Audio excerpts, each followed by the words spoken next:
To you from Birmingham, UK, and that video for Outshined heralds the arrival of tonight's very special guests all the way from Seattle. Soundgarden, Kim and Chris have joined me on Headbangers Ball, and welcome. Thank you. Now, you guys are winding up a European tour. How's that been working out for you? Really awful, actually. No, it's been good. So all the shows have been sold out, and a lot of the fans seem to be really acquainted with our records, which is kind of different than the last few times we were here. Definitely different, but it's good. Obviously, headlining is very different to what you were doing in the States, supporting Guns N' Roses in arenas, and we'll talk about that a little later on. And we've got lots of time to talk tonight because the band have joined me for pretty much the entire show, and I'd like to start really the obvious place, Seattle. Now, is there a Seattle sound, or do you think it's just that people are focusing their attention on the area because of bands like yourselves and Pearl Jam and Nirvana? I think it's the second thing you said there. Because Queensryche and War Babies and some of the other bands don't exactly fit into that. No, not really.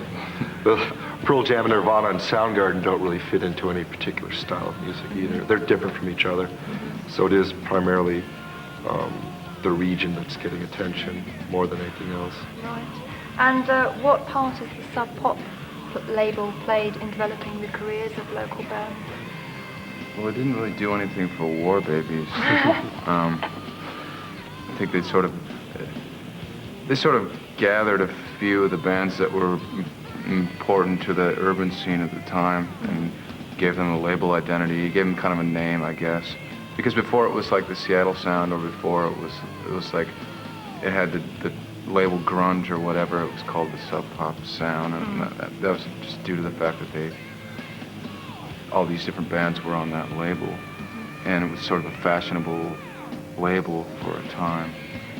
But I think that the scene, as far as Seattle and a number of other bands that weren't involved with Sub Pop doing so well, sort of took the whole thing out of the Sub Pop camp and just kind of made it this regional thing.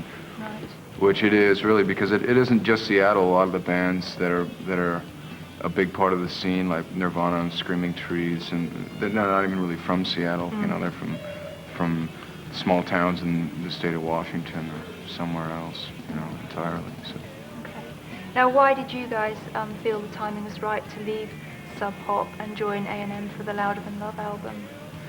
Well, at that time, we were like the second release, the second EP that Sub Pop had put out. We were like, they had done a single and an EP with Green River, and they did a single and an EP with us, and our popularity grew really quickly, a lot quicker than their label was growing, or as far as distribution, or as far as their popularity. So it was the only move for us really to make. But we didn't go right to A&M at that point. Right. We went to SST Records, made the album Ultra Mega OK on SST. Now, one would assume that there is a lot of camaraderie between the bands in Seattle, because obviously you teamed up with the band we now know as Pearl Jam for Temple of the Dog, and also, Chris, you actually contributed vocals to Alice in Chains' new EP, Sap. So do the bands kind of work together a lot and influence each other?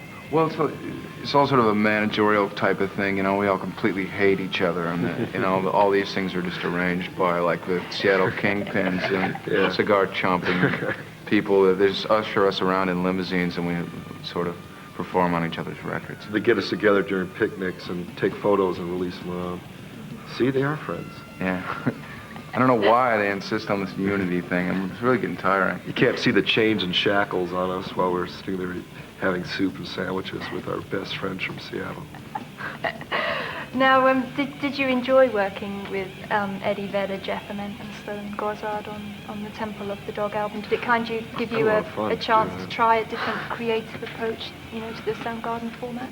Well, I don't know. I do a lot of things that don't necessarily fit into like the regular Soundgarden format. That was just like one of the things that I've done.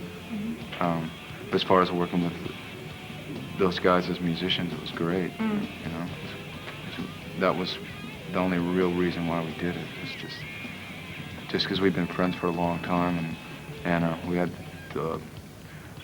the opportunity, I guess, which was